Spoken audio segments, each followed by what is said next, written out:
श्री भक्तिवेदांत स्वामी श्री प्रभुपाद की जय। ओम विष्णुपाद परमहंस परिव्राजकाचार्य आचार्य श्री श्रीमद हिज वांग्रेस श्री भक्तिसिद्धांत सरस्वती ठाकुर गोस्वामी श्री प्रभुपाद की जय। Ananta Koti Vaishnava Vrinda ki jai. All glories to the sum of devotees. Hare Krishna. All glories to the sum of devotees. Hare Krishna. All glories to the sum of devotees. Hare Krishna. All glories to Sri Guru and Sri Gauranga. All glories to Srila Prabhupada. That's okay.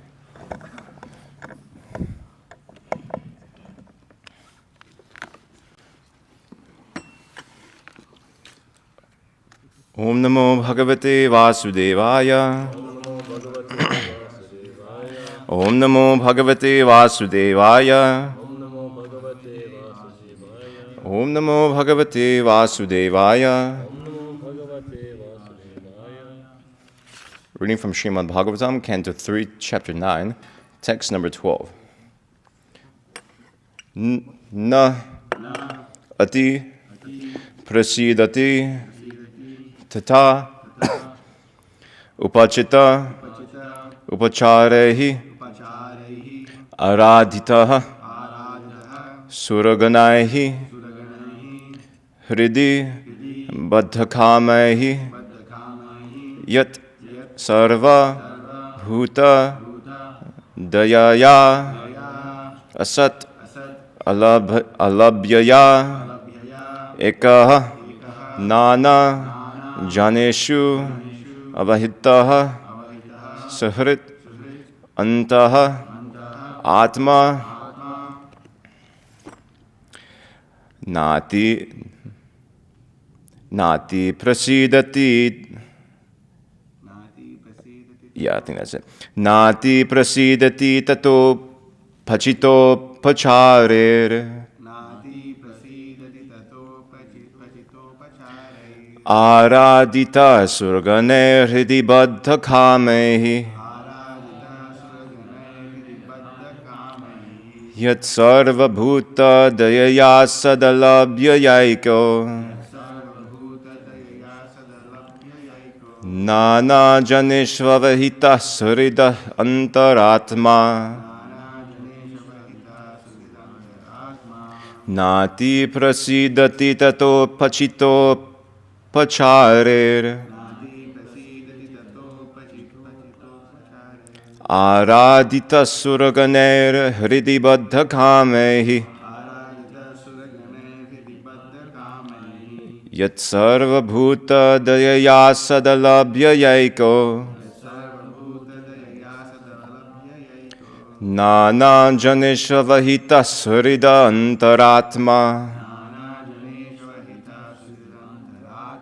Nati prasidati tato pachito pacharer. Aradita surganer hridi baddha kamehi. Yat sarva bhuta dayaya sadalabhya yaiko. Nana janeshvahita surida antaratma. Please chant.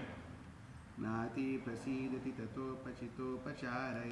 Nati prasidati tato pachito pachare. Aradita suraganaya hiribaddha kamaihi. Aradita suraganaya hiribaddha kamaihi. Yat sarva bhuta dayaya sadalabhya yaiko. Yat sarva bhuta dayaya sadalabhya yaiko. Nana janesha vahita suhirantaratma.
Mataji? Nati prasidati tato pachito pachare.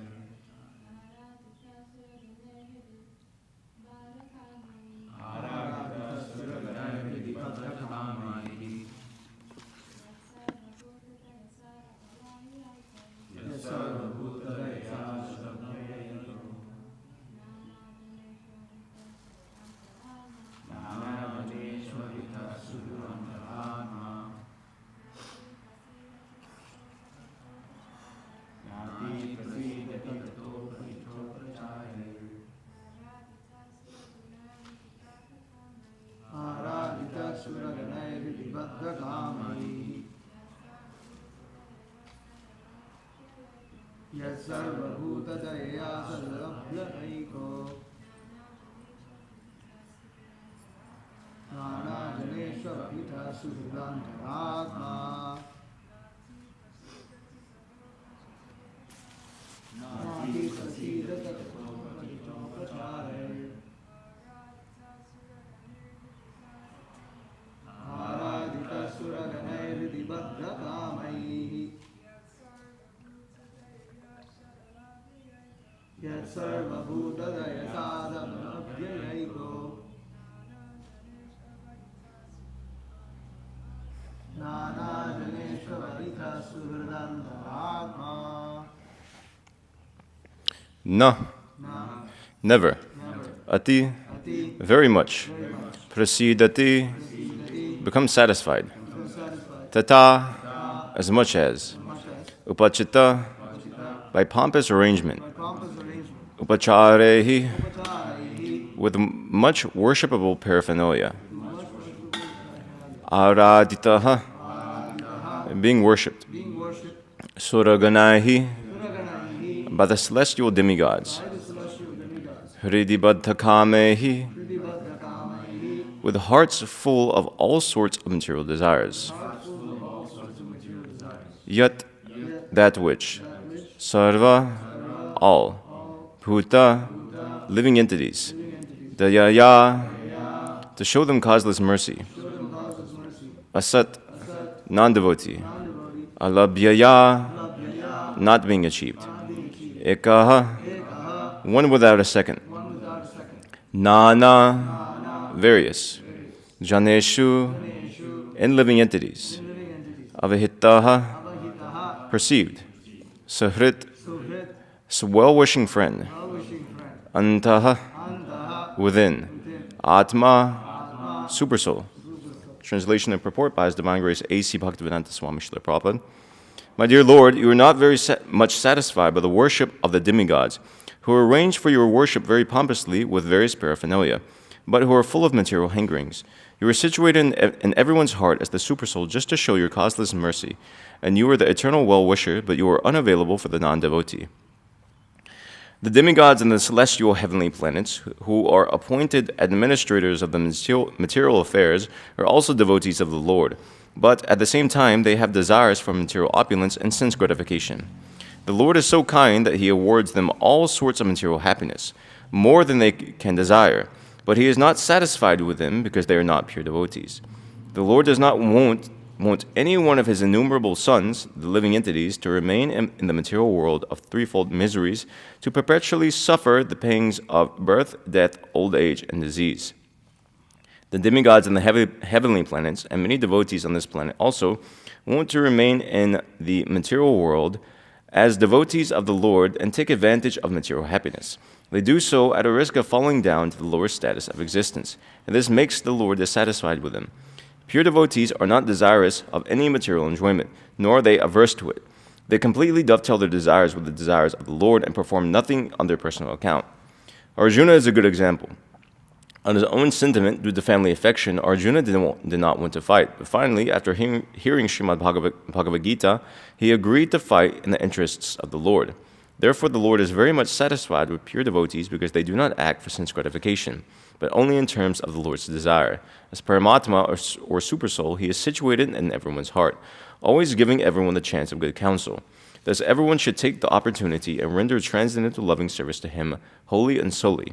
The non-devotees, however, are neither like the demigods nor like the pure devotees, but are averse to the transcendental relationship with the Lord. They have revolted against the Lord and must perpetually undergo the reactions of their own activities. Bhagavad Gita states, Ye tamam prapadyante tam stataiva bhajami aham. Although the Lord is equally kind to every living being, the living beings, for their own part, are able to please the Lord to either a greater or lesser extent. The demigods are called sakama devotees, or devotees with material desires in mind, while the pure devotees are called nishkama devotees, because they have no desires for their personal interests. The sakama devotees are self-interested because they do not think of others, and therefore they are not able to satisfy the Lord perfectly. Whereas the pure devotees take the missionary responsibility of returning non-devotees into devotees, and they are therefore able to satisfy the Lord more than the demigods. The Lord is unmindful of the non-devotees, although he is sitting within everyone's heart as the well-wisher and supersoul.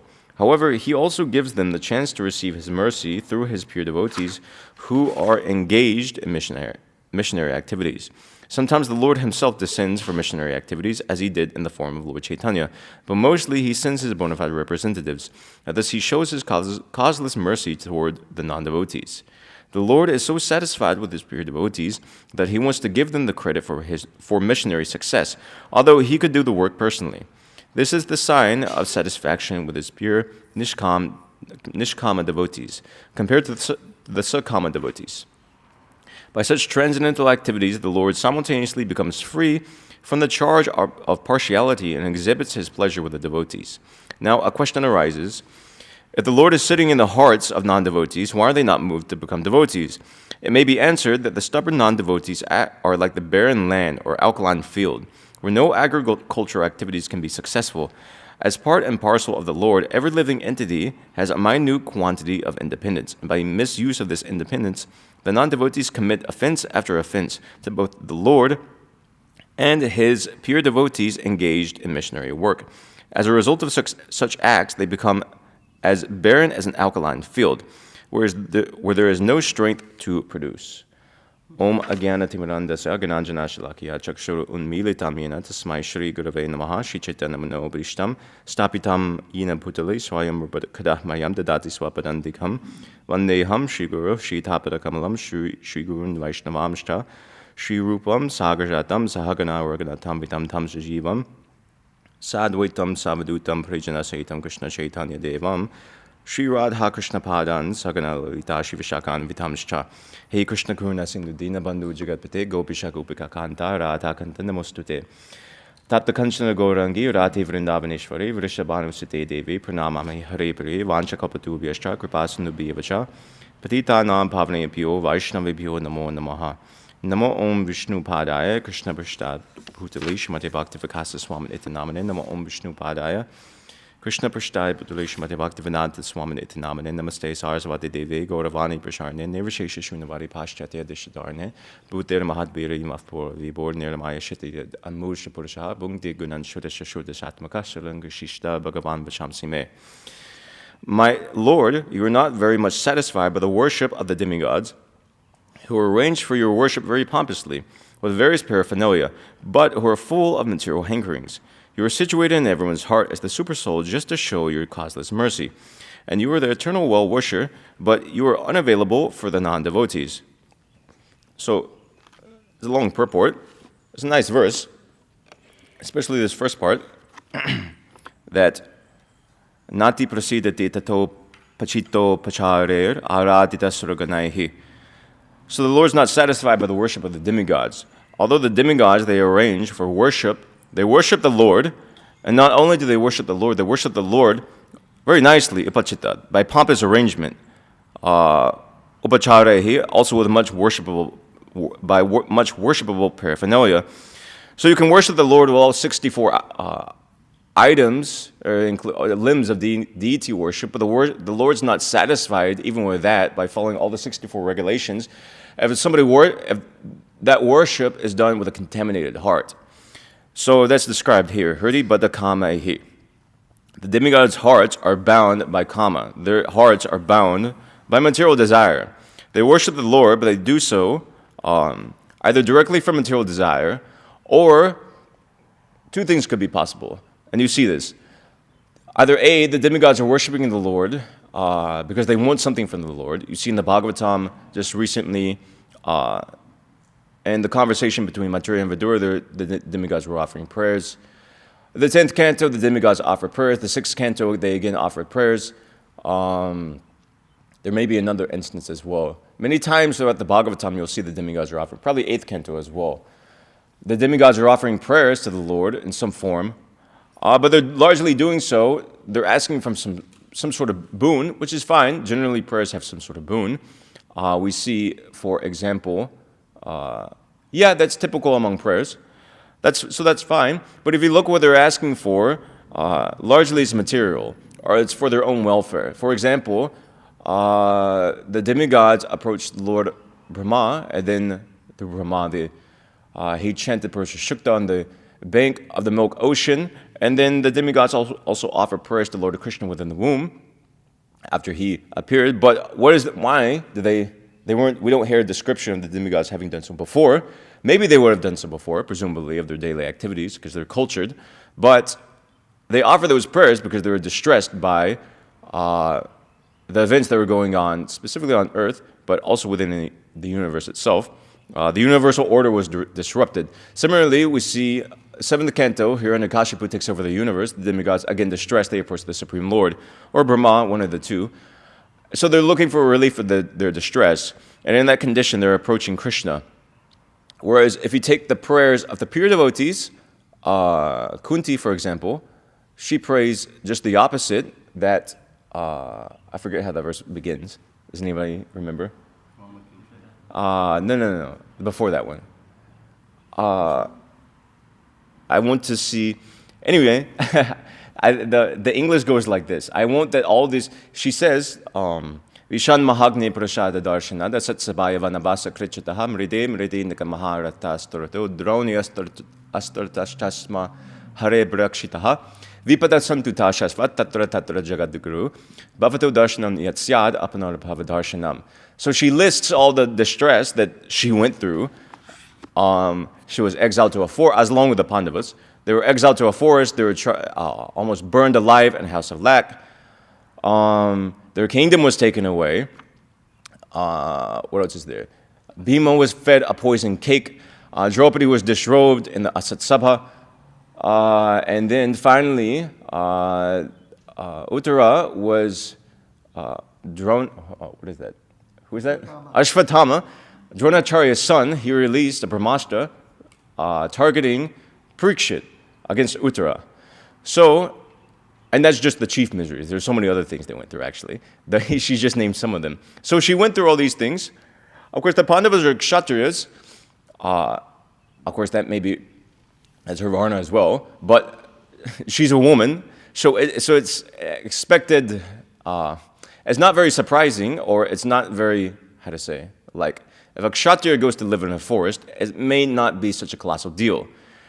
Of course, they're expected, generally they live in royal arrangement, but they're very tough people, at least the warriors specifically. We see, for example, when the warriors were fighting on Kurukshetra, they're just living in a field. They may have pitched tents, etc. like that, but they're just living in the open. Typically, when they're fighting, they do like that. So it's not very surprising for a Kshatriya to live in, or undergo a very difficult, to undergo miseries or difficulties. That tend to be burned alive, that's nothing astounding in one sense for a Kshatriya. We hear elsewhere in the Bhagavatam, even actually in the Mahabharata, we hear of rivers of blood on the battlefield of Kurukshetra, as well as in the 10th canto we have when Lord Krishna was fighting, I think, Kalayavana. Also a similar description there. Thousands and thousands of heads, limbs, etc. severed. So it's pretty gruesome. So they're quite accustomed to such. But for a woman to undergo such things is not expected. So not only did the Pandavas undergo such miseries, Kunti also underwent such miseries. She had to live through it. Imagine not just a woman, but somebody who's coming from an aristocratic background, a queen. We say Queen Kunti. She was a queen, and she's living in the forest. She goes from a royal lifestyle to living in the forest to undergo so many other things. It's quite unimaginable. And then she says, I want to experience these things again and again. Because tatra tatra therein, in those things, I see what specifically, by experiencing those things, I'm able to remember you. It makes remembrance of you, Krishna, easier. And by remembering you, then apunar bhavadarshanam. Then I won't, by having, what is that? Vipatasantu tashasvat tatra tatra jagadguru bhavato darshanam yatsyad apunar bhavadarshanam. By seeing you, I won't see this material existence again. In other words, basically. So these miseries are a conduit for Kunti to remember Krishna. Actually, for a pure devotee, there are so many, we have this technical word, udipana, things that invoke remembrance of Krishna. Srila Prabhupada gives the example quite often, just like if you see the shoes of somebody you love, or your wife, or husband, or beloved, or something like that, immediately, you may be seeing the shoes, but you're not thinking of the shoes necessarily. You see the shoes, you acknowledge the shoes, at the same time, you're thinking of the person who owns the shoes. So the vision of a pure devotee is like this. He sees the Supreme Lord everywhere in all beings, and everything that's happening to him, he views in relationship with the Lord. Whereas the demigods don't do that. This is the qualification of a pure devotee. He's able to see the Lord everywhere in all activities. Whereas less advanced devotees or non-devotees, based upon one's purification or advancement in devotional service, you can proportionately see Krishna's hand everywhere, both in material existence and one's own life and one's others' lives, etc. If you take the lowest grade of men in this world, namam duskritino mudha prapatite niradamaha, etc., the lowest classes of people, atheists among others, they don't see Krishna at all. They're completely unable to perceive Krishna. Whereas the pure devotees, they can perceive Krishna at every single moment. So one gauge of one's purification is one's ability to perceive Krishna. That perception may not be direct. It's not that we see, of course, the pure devotee, he's seeing Krishna always. Premanjanas churita bhakti vilochanena santa sadeva hridayeshu vilokayanti. That perception, well, the pure devotee sees directly. But in the process of purification, well, the pure devotee can see Krishna in many forms. That's one thing. Rasoham apsu kontiya. He can perceive Krishna in the taste of water, although it's, that's there. He can perceive Krishna as the light of the sun. He may personally see Krishna, the form, the original form of Krishna. He may see Krishna's energies and think all the same. So, going back to Kunti, she, in these miseries that she's undergoing, she can perceive Krishna, whereas the demigods can't. Why? What is the difference? Well, Kunti is a more advanced devotee. She's a pure devotee, Nitya Siddha, who's come to this world along with the Pandavas, among others. Whereas the demigods are not pure devotees. They've forcibly taken their birth as a result of the karma, which they ironically have a hand in, being controlling demigods of the universe. Nevertheless, they're bound by that same karma. And they're appointed a position based upon whatever, because they had some sort of pious activities. Could also be they've rendered some sort of devotional service in the past, and they had some material desire. As Srila Prabhupada writes here, the demigods and the heavenly planets, and many devotees on this planet also, want to remain in the material world as devotees of the Lord and take advantage of material happiness. They do so at the risk of falling down to the lower status of existence, and this makes the Lord dissatisfied with them. Okay, well, anyway, this first point, the demigods, they want to remain in this world. They're very open about that. They understand Krishna exists, and they're very clear that Krishna is there. I'll worship Krishna. At the same time, I want to remain in this material world and enjoy material happiness. They may not have such a clear idea of spiritual knowledge, means not such solidified. Some demigods are like that. There are grades of demigods too. Indra is not on the same level as, say, we see it's a little controversial, but Ashwini Kumaras, who were considered minor or lesser demigods. So it's expected that the higher classes of people in all societies, there's a society among men, there's a society among demigods. Among demigods, Brihaspati is considered the chief, because he's the guru of the demigods. So Brihaspati, he's situated in spiritual knowledge, and he teaches the demigods. So it's expected that those who are more elevated amongst the demigods, they'll understand who is Krishna, they'll worship him appropriately, but even they're bewildered because they harbor material desires. They're sakama devotees. They want something. So I was speaking earlier, there's two varieties that can be going on. Either A, they approach Krishna with some sort of material desire in mind. They offer prayers to Krishna wanting something from him. Or B, they worship Krishna. At the same time, they have their own plans for material enjoyment separately. And you see the same thing reflected in this world. Kapila Dev, which we'll get to soon, he says in this world you can even see heaven and hell in its own manifestation. So you get some idea like that, just like the demigods are going on enjoying like that. So similarly too, you see people in this world, they're religious, even among the groups of devotees, they worship Krishna, but they'll harbor material desires. Sometimes subtly so, sometimes openly so. Sometimes people are very frank. If you look at mundane religionists, Christians specifically, Muslims too, practically anybody, even Hindus, all groups of people, but they're very open about it, that I know Christianity practically is a tenet that you worship God for the sake of going to heaven. Many other religious systems as well. Hinduism too, you see people come to the temple, they pray to whoever's on the altar for some sort of blessing or something. There's some, many different holidays come out throughout the year on the Hindu calendar. And so people approach their respective demigod whose holiday is being celebrated. Shivaratri, Durga Puja, Saraswati Puja, and they pray for different respective blessings from that demigod. But kamasteste hrita jnana prapatyanti na devataha. Those who surrender to the demigods in this way, they're less intelligent because they don't understand that Krishna is actually giving everything. Therefore, we have this verse in the Bhagavatam, where it's speaking about nishkama and sakama devotees. Well, whether you have material desires or not, it doesn't matter.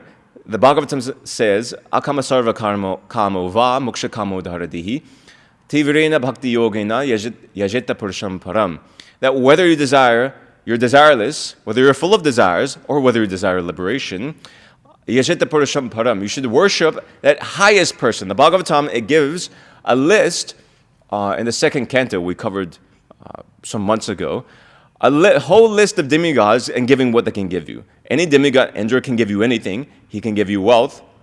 He can give you high education as well. He's not bereft of these things. But specific demigods, they're associated with different qualities. Just like Saraswati, she's associated with knowledge, music as well, learning, understanding. So typically people pray to her for some sort of one of these things. Artistic ability too, that also has some place in her.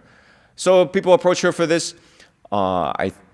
People approach, Uma, to enjoy good sex life. So there's a whole list in the Bhagavatam of different personalities and what they can give. But if one who's intelligent, he'll worship that Purusha, that person who's above all these other Purushas. That Yajita Purusham Param. That highest personality, who is that? That's Krishna. Why? Because Krishna can give you everything. Whether you want anything that the demigods can award you, learning, high education, high birth, good sex life, good wife, etc. like this, or you don't want anything, or you want liberation, Krishna can give you everything. More so than what you want. Here, Srila Prabhupada writes in the purport, the Lord awards the demigods all sorts of material happiness. Not only does he award them material happiness, he awards them material happiness more than they can desire.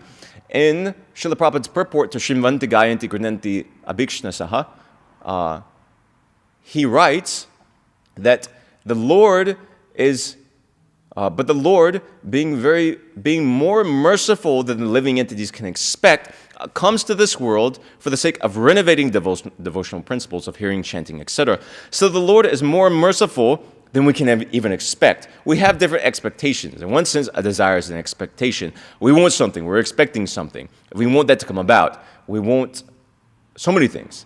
Say we want to be a good musician. We want to learn something.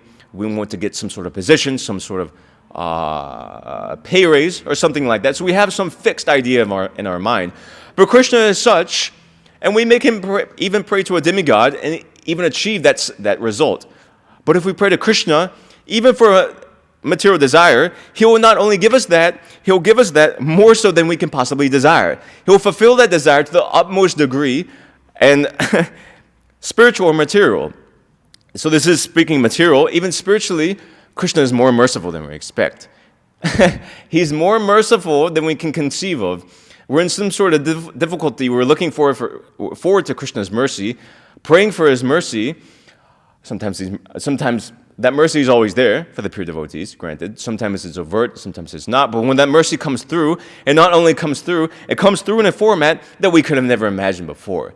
Not only does Krishna satisfy the pure devotee, he elevates him far beyond, just like Srila Prabhupada, he came to the West on the order of his spiritual master to preach to preach Krishna consciousness in the English language. And then if you see, we have here, in the beginning of every single book, I think they still have it. Okay, no, they've changed it. In the beginning, formerly, at least during Srila Prabhupada's time, they will give a caption under Srila Prabhupada, the foremost proponent of Krishna consciousness in the modern world. So not only did Krishna empower Srila Prabhupada to take forward that instruction of his spiritual master, he pushed Srila Prabhupada to the top, to the fact that there are others who are also trying to propagate in the Western world, but Srila Prabhupada became the foremost propagator of Krishna consciousness in the Western world, and still is. And guardedly, you could predict that he may be so forever, because he did something that's never been done before, and he's done something that will never be done again. So, this is just one example among many. So Krishna, he can reciprocate to one. Of course, he says here, just like Srila Prabhupada quotes somewhere, the Lord reciprocates with a devotee, or with everybody, technically, according to how they approach him. But for the devotees, not only does he reciprocate, he reciprocates, reciprocate isn't even exactly the word, he exceeds the reciprocation of the devotee. Because the living entity, he's minute, whereas the Supreme Lord is unlimited. The living entity, he can render a certain amount of service. The Supreme Lord, he can supply the living entity unlimitedly. He can give the living entity unlimited amounts of things. So yes, getting back to this point, the demigods. So, two classes of devotees. Actually, three things are being spoken about here. We're speaking about sakama devotees, nishkama devotees, and just karmis, basically, or specifically gross non-devotees. Srila Prabhupada says here. So there's three classes of people we're speaking about. The Lord is proportionately pleased with each different class. There's one verse in the somebody? No. Okay. Let's see.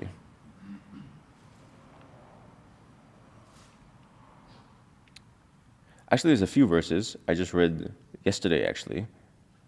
19:149.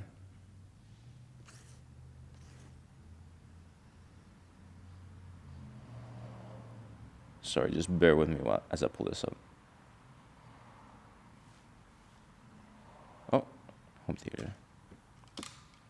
From Chaitanya Charitamrita.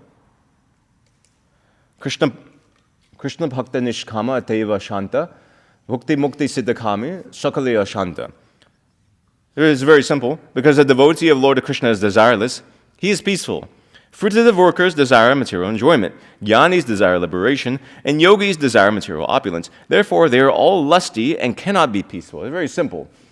In this verse, there's a definition subtly given that Krishna Bhakta Nishkama. A Krishna Bhakta, a devotee, he's Nishkama. Whereas those others who desire the Bhukti Mukti Siddhikami, those who desire enjoyment, liberation, yogic perfection, by this definition of Krishnadas Kaviraj Goswami, they're not actually. I think Lord Chaitanya is speaking here, actually. So by this definition, they're not devotees. On one level, they could be devotees. Sometimes we consider it like that. But actually, purely, just like if we say gold, when we speak of gold, we don't refer to... And if I say I have gold, and I trade in the bank gold mixed down and melted with copper, they won't accept it. They'll say that's a farce. It's adulterated. So similarly, when we speak of a devotee, technically speaking, we're speaking of pure devotee, unadulterated devotee. There's adulterated devotees too, mixed devotees, we call them. But strictly speaking, devotees completely without desires. Whereas the others, here, so yes, a devotee, so So there's three groups in this verse. Chaitanya Charitamrita divides into two groups. Nishkama, Sakama, etc. like that. And the Nishkama devotees, they're peaceful. They're happy. Whereas the Sakama devotees, they're unhappy because they want so many different things. And not only do they want so many different things, they don't have that thing which they actually want, which is Krishna. Whereas the devotees, although they desire nothing, because they have Krishna, they're completely peaceful. Even those who are desirous of desiring nothing, those who are desiring mukti, they're still ashanta, even if they attain liberation, because they fall down from that position because they haven't obtained Krishna. So, there's another verse I wanted to read.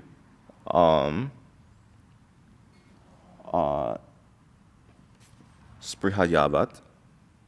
Oh, actually, it's here. Okay. Well, they're both good, actually, here. I could have done this earlier. Bhukti mukti adi bancha jadi mani hoy, shadana korile prema utpana na hoy. If one is infected for the desire for material enjoyment or material liberation, he cannot rise to the platform of pure loving service unto the Lord, even though he may superficially render devotional service according to the regular principles. This is Lord Chaitanya speaking in the same section. Relevant thing here, Srila Bhaktisiddhanta Saraswati Thakur mentions that if one maintains within his heart the desire to enjoy the result of good work, or being embarrassed by the material world, the desire to get out of material entanglement, one will never be able to attain the transcendental mellows of devotional service.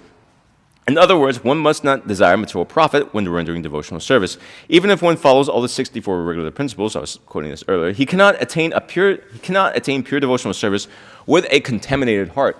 So you can practice you can practice devotional service very nicely, you can perform very externally, follow everything very nicely. You can keep yourself very clean, you can your obeisances can be perfect, you can follow all points of culture, you can observe all the 64 items of regulations of deity worship on a daily basis. You can even perfectly chant, well, not perfectly, we can say attentively chant the holy name, but if your heart is contaminated with material desires, you cannot come up in devotional service. There's another famous verse from the Bhakti Rasamrita Sindhu, Bhukti Mukti Spraha Yavat Pishachi Hridi Vartate Tavad Bhakti Sukhasyatra Katam Abhyudayo Bhavet. The material desire to enjoy the material world and the desire to become liberated from material bondage are considered to be like two witches, as they haunt one like ghosts. As long as these witches remain within the heart, how can one feel transcendental bliss? As long as these two witches remain in the heart, there's no possibility of enjoying the transcendental bliss of devotional service. So long we have the desire within our hearts to enjoy material life, to enjoy sense gratification, or for liberation, we can't enjoy the happiness of Krishna consciousness. We can't experience the bliss of Krishna consciousness. It's just like if you're, Srila Prabhupada would give the example, if on one hand you're pouring in ghee to a fire, at the same time you're pouring in water. Although the ghee in the fire is very potent, the water in one sense inhibits the whole thing. So similarly, if we're harboring material desires within our heart, how, he asks here actually, this Katam. How is it possible? It's not possible. It's not possible to experience pure Krishna consciousness so long we're harboring material desires. So, yes. So a few other points in this verse, in the purport of today's verse. Well, a few things, I'll just go systematically. I have a few more notes. So, in the word for word, naati prasidati tata upachita upachare suraganaihi. He's not very satisfied, naati prasidati. It's very easy to understand. The Lord is not very satisfied by the worship of the demigod, araditaha, but the worship of the demigods. Which means he is satisfied. The implication is that he is satisfied to some degree. It's not that, it's not prasidati, it's not ati prasidati. He's not very satisfied.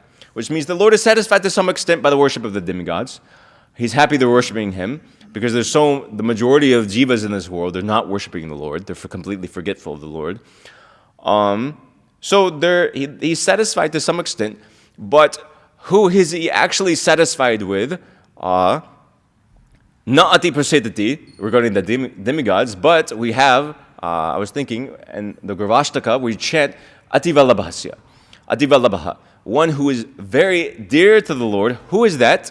Nikunja yuno retikili sidye, yayali bir yuktir apekshaniya, Tetrati dakshyad, one ativa labhasya, tatraati, one who is very expert in yuktaha, one who is very expert in service, one who is very expert in serving the Lord, he's very dear to the Lord. This point of service is very important, because the demigods, here we have the word araditaha, which is worship, but we don't have a very clear idea of service, especially selfless service. Whereas the spiritual master, consequently, he's very dear to the Lord because he's very expert in service. He can understand the mellows of devotional service, and he knows how to render devotional service. He knows how to separate wheat from the chaff, or milk from water. He can take out that which is, I was reading yesterday too in the Chaitanya Charitamrita, that a pure devotee, he can detect adulterations within devotional service. He can detect when devotional service is mixed up with sense gratification and point this out and correct it. Whereas those whose hearts are contaminated by material enjoyment because they desire material enjoyment themselves, neither can they render pure devotional service, or they can on one sense, but they can't detect what is pure devotional service, what is not pure devotional service. They have to be instructed on such. So, why? Because their hearts are filled with material desires. So, yes. So the Lord is satisfied to some extent with the demigods, but not completely. Whereas the Lord is completely satisfied with his pure devotees. Other points here. Here in this portion, the property equates nishkama devotees for Goshtiananda devotees. That he writes, the pure devotees are called nishkama because they have no desires for their personal interests. The sakama devotees are self-interested because they do not think of others, and therefore they are not able to satisfy the Lord perfectly. They don't think of others because either they're desiring their own enjoyment, collectively or extendedly, as we understand Srila Prabhupada's explanation, through one's family, society, etc. like that. Or, if he goes higher than that, he wants his own liberation.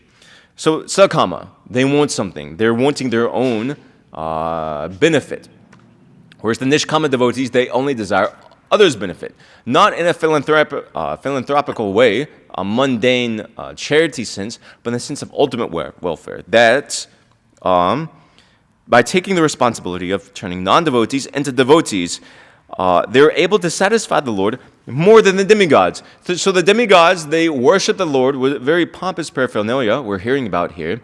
But a devotee who takes up the task of purely without motive, preaching Krishna consciousness, and trying to turn others into devotees, his worship of the Lord is higher than that and more satisfying to the Lord than that of the demigods. Even a devotee, the demigods can be offering so many different things, so many different paraphernalia of worship, of materials we haven't even practically heard of on this earthly planet. But a devotee, even on earth, patram pushmam palam toyam yomi bhaktya priyachati tadaham bhakti upahritam tadam ashnami, what is that? Tadashnim priyatamanaha? I'm getting priyatamanaha. Priyatatmanaha? Sorry, I'm getting mixed up. So the Lord is satisfied with a simple leaf that's offered to him. Specifically, we hear tulsi leaf. There's one commentary to this verse.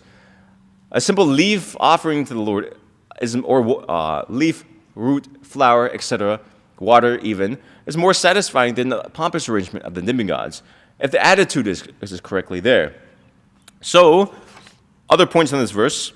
There's a few. There's two more. I'll just gloss over. One, nevertheless, the Lord shows mercy to all classes of people, even to non-devotees. He's particularly favorable towards his pure devotees. He also shows mercy to sakama devotees by fulfilling their material desire, and also elevating them gradually in devotional service, maybe over lifetimes, but elevation is there. And to the non-devotees, he also shows them mercy. How?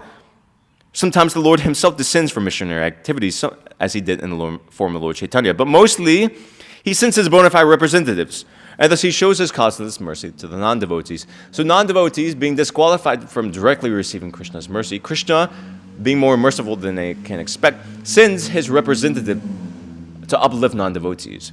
as famously we have in the case of Srila Prabhupada, who came and delivered the West, as we have in our own lives with our own respective spiritual masters coming, Krishna manifesting in the form of his pure devotees. So, the Lord uplifts non-devotees by the medium of his representative. Sometimes we hear the devotee is more merciful than the Lord himself. This is the explanation of that. And then the final point, here, where there's a question raised, now a question arises, the Lord is within the heart of the non-devotees, or are they not moved to become devotees? You could, presumably this is coming from a commentary, you could take it in a few different ways. One, the Lord is within the heart, so how is it that the non-devotees are ignorant of that? One thing is that, how does that go? Maya. I'm just forgetting that. Kunti, in her prayer, she says they're covered by a curtain of Maya. What is that? That no, Maya. Anyway, Kunti, the translation is this. Maya, I don't know. Is Maya something? Maya Javanikachanam Agya Dokshajam Avyayam. That non-devotees, they're literally covered by a curtain of Maya. So that's one thing. So the super soul is there within the heart of the non-devotee, even within the animals that are there. He's there, the Paramatma is there, but their consciousness, the jiva's consciousness is covered over and he can't perceive that. Sometimes that covering is lifted, just like we have in the 6th canto. The jiva sometimes gains darshan of the Lord within the womb, and he offers prayers to the Lord within the womb. Not always. Sometimes the Lord is merciful like that, but generally he's covered by a curtain of Maya. Second point is that they may even be enlightened to the fact that the Lord is within the heart. They may understand or receive even devotee association, and by that association they may receive good knowledge that the Lord is within your heart, you should worship him. Why still are they not moved to worship the Lord, even though they have such an opportunity? The answer here, it may be answered that the stubborn non-devotees are like barren land or alkaline field. If you try to plant seeds in an alkaline field, nothing will grow. The seeds you can put there, but nothing will come of it. So similarly, you can give good instruction and good opportunity to non-devotees, but if the field of the heart is alkaline or barren, then the creeper of devotional service won't sprout from there. The Bhakti Lata Bij needs favorable soil to grow. That favorable soil, in one sense, you can liken it to faith. That faith, adau shraddha, that devotional service begins with faith. Without faith, you can't do anything in this world.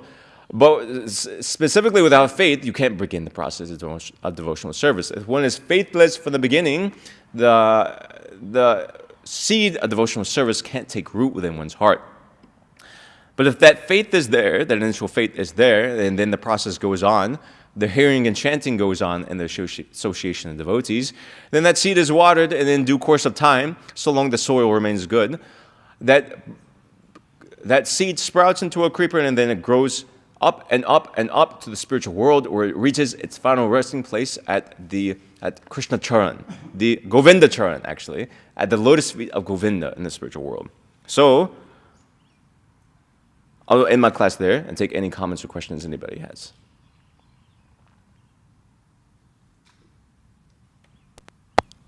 Yes? I have two questions and a comment. So one thing in regards to what you were saying about how Krishna rewards more than you can imagine.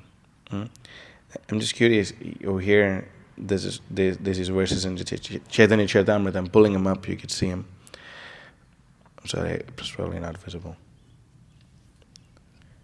Yeah, Krishna kahe ama baje mage vishaya sukh, amrita shadi visha mange e bada murk. Ame vigna e murkhe, vishaya kena diba, swacharanamrita diya, vishaya bulaiba. Krishna says, if one engages in my transcendental loving service, but at the same time wants the opulence of material enjoyment, he is very, very foolish. Indeed, he is just like a person who gives up ambrosia to drink poison. Since I am very intelligent, why should I give this fool material prosperity? Instead, I shall induce him to take the nectar of the shelter of my lotus feet and make him forget illusory material enjoyment. And of course, and Prabhupada thinking also that too, quotes, yeah. like this was yasyaham anugrahnami harishe taddanam shanahi.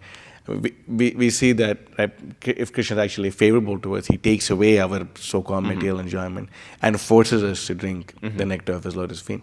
So I'm maybe not understanding properly what the point you were making, that Krishna gives you more than you can imagine, more than you can. Still applicable to that.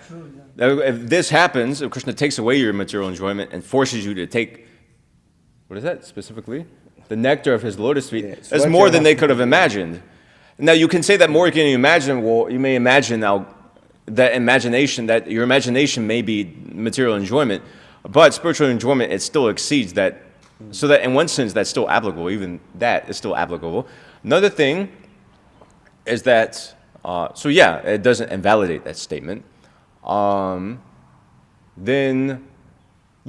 Case by case basis, Krishna does different things with different devotees. Prahlad Maharaj, he didn't want a kingdom. Krishna practically he kept him within his position. He just wanted devotional service. He prayed for that. So the Lord gave him that, and then he also gave him the kingdom, etc. like that. Dhruva Maharaj is also a very notable example. He gave him more than he could imagine. Not only he got Brahma's kingdom, he also a kingdom greater than Brahma. He also got pure devotional service. He went back to home, back to Godhead, and his mother got delivered. So that's pretty good. And his planet is a Vaikuntha planet. Yeah. So that's a pretty good deal. He didn't intend any of that. At the same time, Krishna may take away everything you want.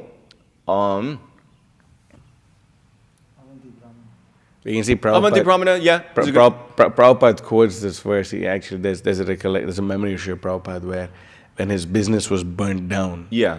That time he was talking to Bhakti Rakshak Sridhar Maharaj, and he asked Bhakti Rakshak Sridhar Maharaj, "Do you think this Yasyaham Anugrahanami verse applies to me?" And Sridhar Maharaj was like, "Yeah, same thing. That's what's happening right now." Yeah, it's like that. So there are many things you could think of. It's like Srila Prabhupada too. It's not taking away material happiness, but Srila Prabhupada is preaching in Jhansi, and Krishna took away everything. He just practically, if you look at it, it looks like Srila Prabhupada just spent years in Jhansi and nothing came of it. One disciple was initiated.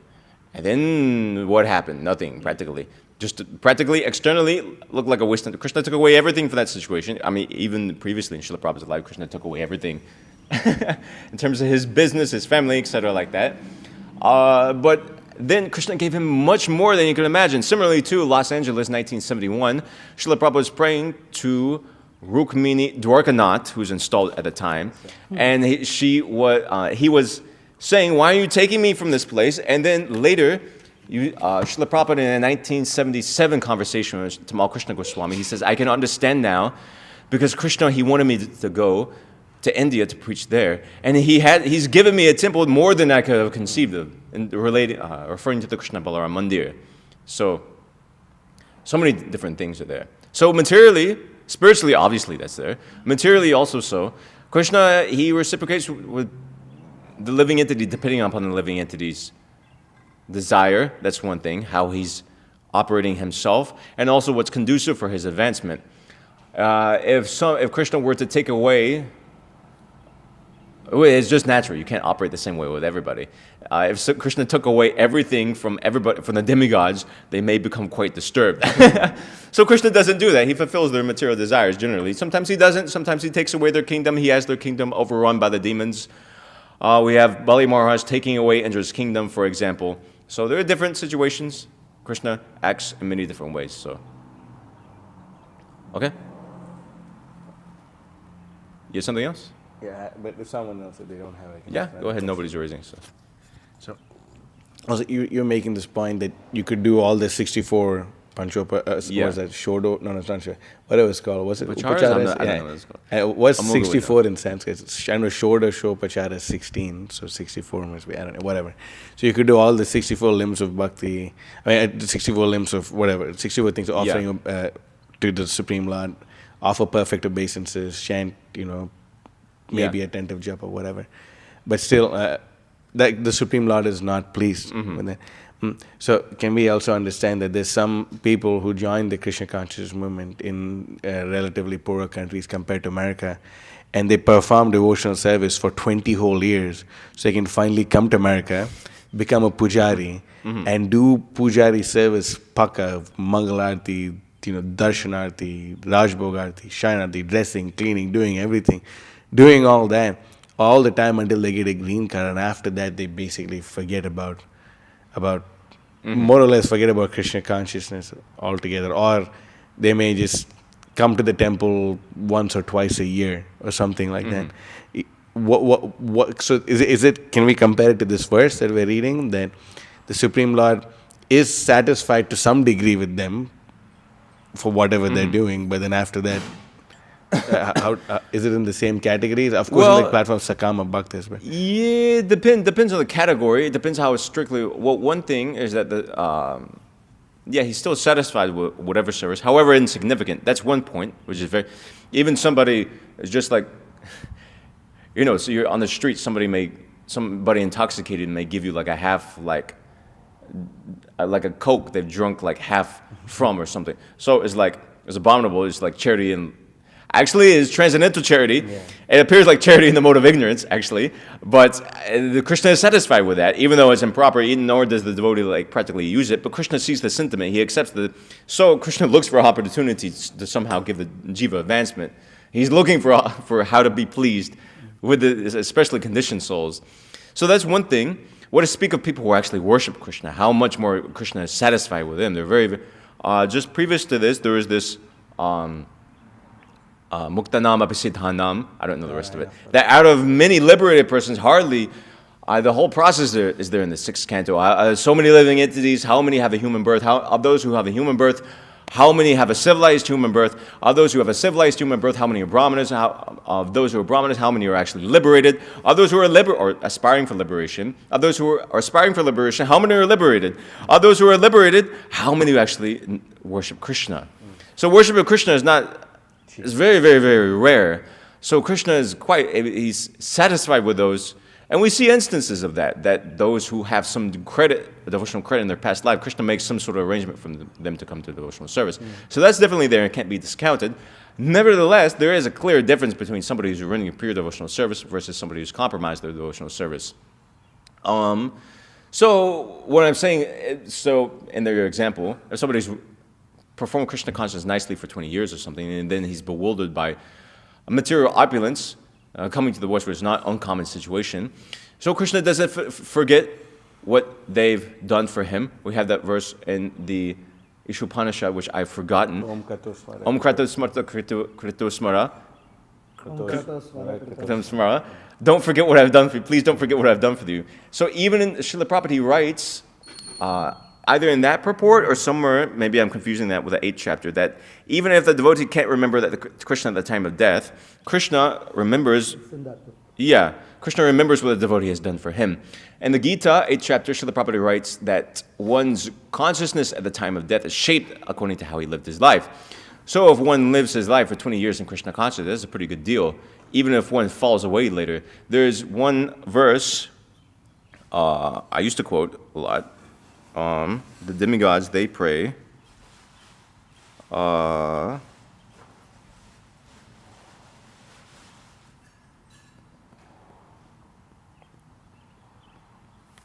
Could I take over this? Yeah, I'll just cast it. Okay.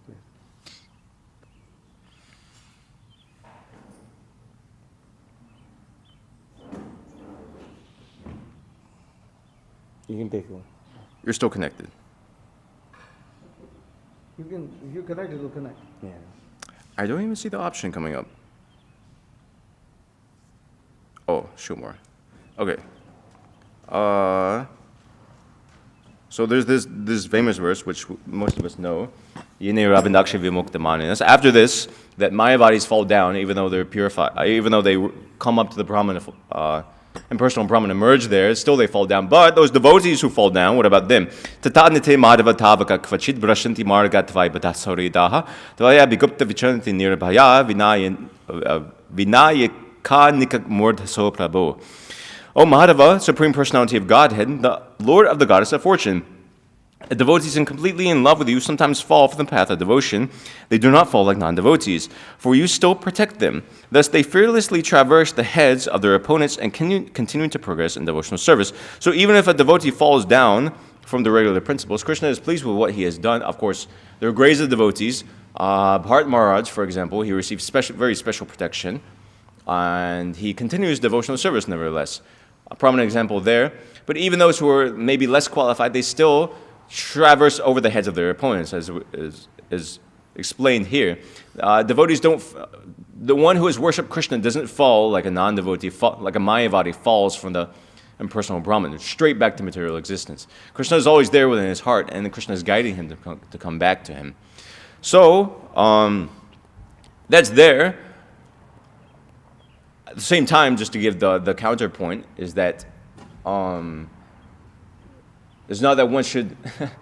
I don't think anybody's getting this impression, but it's very important to cultivate Krishna consciousness throughout our lives, because based upon our lives, it shapes what we become at the time of what we could become in the next life. Bharat Maharaj, taking the same example, he was Krishna conscious, but at the last fag end of his life, he became attached to a deer, so he had to take birth as a deer. So he cultivated Krishna consciousness earlier in his life, but due to unfortunate circumstances, he had to take birth again because of the way his mind was moving at the end of his life. So, is that okay? Does that make sense? If a Nishkama devotee, if somebody is truly Nishkama, they won't be degraded to a Sakama devotee. Hardly do you see that happen, unless the jiva falls from the spiritual world. Oh. So, but for one who is being elevated out of the spiritual world, Srila Prabhupada writes, it's very rare for somebody, just like somebody who's burned themselves, who will burn themselves again. So for somebody who, in other words, if somebody is actually elevated in devotional service, hardly will you find them falling down. If they're harboring material desires in their heart, then they'll fall down. So just speaking on that, they may be practicing Krishna consciously for 20 years, but dormant, that material desire must have been there. So, okay, anything else? Yes. We had a like incident yesterday where Bhadra from Athens, yeah. There was like a bag of dates and he thought they were offered and then he was taking them down, and then like when we went, we're like, oh no, did you offer them? He was like, no, I didn't. We're like, oh, so kind of when we're talking about like Lord Krishna understands like actually that the mood is more important. So like. And I've also seen some quote, something like everything, even in, it's like practically always offered if a Vaishnav's mood is like that's going to be offered. I know we had that incident, I forgot to offer something, and Krishna Prabhu was like, and just like, because the intention was explaining based upon what, this specific question. So what happens in such a situation? Well, it depends upon the mood in which it is done. Even if you're like, say, if you're cooking for Krishna, but your consciousness during the cooking is, I'm going to cook this, and you're lusting over the bhoga, actually that's not Krishna's bhoga, that's become bhoga for yourself. Yeah. Krishna is not forced to accept an offering just because you cook it and you place it before his picture and chant some Sanskrit mantras. He's not forced to accept it. He accepts it based upon bhakti. Because of bhakti, he accepts it. Otherwise, he's not forced to accept it. So Krishna is not obliged to accept an offering if the offering is not done purely. Now, if somebody's cooking, cooking or anything, okay, does he get that karma? Well, it depends. It depends upon this. It's a very qualified question. If there is a genuine accident, I can't predict Krishna's mind or intentions, but it could be such that he could excuse it, depending on the intention of the devotee. If the intention of the devotee was to offer it to Krishna, and then somehow or another some accident happened, then Krishna he accepts the sentiment of a devotee. So it's just like, the sentiment is accepted, and he'll at least protect the devotee from sinful reaction. It's not that, for example, if you look at the zoom out picture, okay, it's not that he's going to let a devotee fall from devotional service because somehow or another, because of bad arrangement or bad management, somebody spaced out, the offering didn't make it, or something happened along those lines. So just from a zoomed out picture, which is probably better to examine it from, Krishna will still protect the devotee like that. Now, obviously, if you make it a regular practice, the same thing, Krishna accepts the sentiment. So the sentiment becomes, well, whatever. If one's own sentiment becomes, well, Krishna accepts the sentiment, then Krishna won't accept your sentiment anymore. He'll see your sentiment and he won't accept the offering. So it really depends upon one's intention. That's more important than even the external arrangement that's going on. So in a circumstance, this particular one, so he thought the dates were offered, they Yeah. weren't. So maybe how can we judge it? So would we allow him to take it? Since we're kind of we have more higher way to do things. I don't know what the word is. What's the word? Standard. Yeah, standard. So would we let him take it, but we wouldn't take it? Would we kind of he made an honest mistake, and Krishna understands we can both take it. It's prasadam. It's like officially prasadam, or like. Well, this is a finer question. It depends. It depends. Honestly, it just depends upon what the devotees around you follow. I'll be frank. Okay, it really depends on what the devotees around you follow. Other temples, they may have just thrown such an offering because they may follow a different standard. It just depends. Different temples observe different things. Donate. Huh? What is that? Give to someone. Yeah, that's what I was. Yeah. We accept the prasad, give it to someone. Why do we have to take it? Yeah. We would not take it. Yeah. Well, then I don't know. I thought that was weird too. I thought of that, give it to the homeless, but still, it's like we're giving them boga if we're considering it boga. No, but minor sentiment.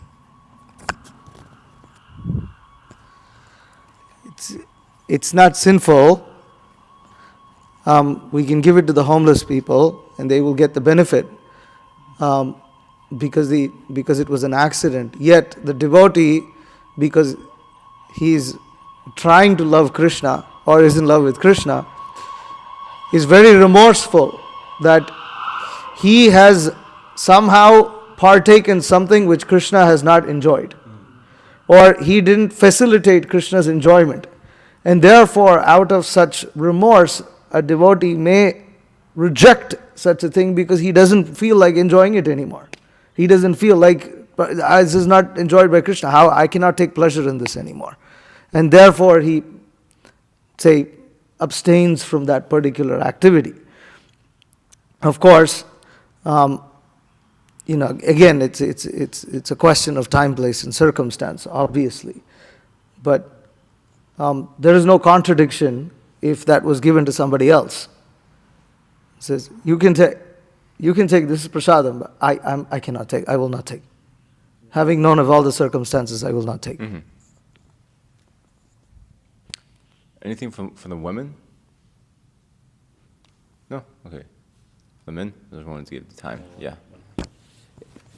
You're quoting this Ado Shraddha Tata Sadhu Sangha. Yeah. That one. There's two. The first thing is faith, right? That's the first Yeah. thing. But we've also seen that from Sadhu Sangha comes faith. So isn't Sadhu Sangha the first thing actually? Because Vishwanath Chakravarti Thakur also in Madhurya Kadambini, he says, You can analyze in different ways, but it's I mean, both. sadhu It's gives the both, faith. but you can get the sadhu sangha. But the thing is, if you don't have so many people get sadhu sangha in terms of even if you look at our book distribution, how many people are getting books, or not just books, specifically meeting a devotee, or two, some people come to come to the programs and then they just walk out. Or different things are there, or they hear a devotee explain the philosophy, they can't hear it. So if one doesn't have the faith is very important, because without the faith, the sadhu sangha doesn't have really some effect may be there, some purification is there. If a devotee is speaking Krishna conscious philosophy or chanting Krishna, so some purification is there. But for really the thing to get it going, faith has to be there. Mm-hmm. At the same time, if one just has faith, but doesn't get the sadhu sangha, then it's very slow to almost nil. It's a progressive stage, so that also has to be there. But just making that point that you can get an association of a devotee, but if somebody doesn't have faith in that association, then the association can only help them so much. Krishna can purify them within the heart, but on a practical basis, they won't take advantage of the association. Whereas if there's faith in that association, then they'll start to hear more and more and more, and then they can go up in devotional service. So, Vishwanath Chakravarti Thakur, he says that the way a person gets bhakti is when a bhakta prays to the Supreme Lord to give that person bhakti. So, same thing with the Shraddha to Shri Prabhupada. I've created your good fortune. Mm-hmm. There's so many people, they have not have had so much faith in the process of devotional service, but from Srila Prabhupada's intense desire that every living entity take up Krishna consciousness, so many living entities took up Krishna consciousness. No, so could we understand it like that it was Srila Prabhupada's desire, and because of Prabhupada's desire, then the living entities got faith and devotion sense? Yeah, in one sense you can say like that, but just like the purport says, if the Supreme Lord is within the heart, and even if the devotee is praying for the Supreme, just like Srila Prabhupada said, I'm always praying for those disciples who have left me, who have gone away. So Srila Prabhupada is praying for them, but many didn't come back. Why? Because as Prabhupada is saying in the purport, it's just like you can't plant seeds in an alkaline field. Every living entity has a minute amount of independence. So the devotee may pray for others to come to Krishna consciousness. The pure devotee may want that. How much more does the Lord want that? The Lord wants that to an infinite degree, but it can't be forced because the living entity has a minute amount of independence. So even those prayers may be there, and if the living entity is sincere, then arrangements will be made. But ultimately, when you boil it down, if the living entity is choosing to be faithless at the end of the day, what can you do? Ultimately, I mean, they can still get purification through hearing something or taking prasad like that forcibly, so unconsciously forcibly so. But in terms of practically taking to the process, so long one hasn't changed one's mind. If one is innocent, I'm specifically speaking about those who are not atheist, those who are envious. Yeah, if somebody's innocent, then by the prayers of the devotee, they can come to Krishna consciousness as you're explaining. But for those who are envious, it's unless they change that. Yeah. So. Okay. Srimad Bhagavatam ki, Srila Prabhupada ki. Jai.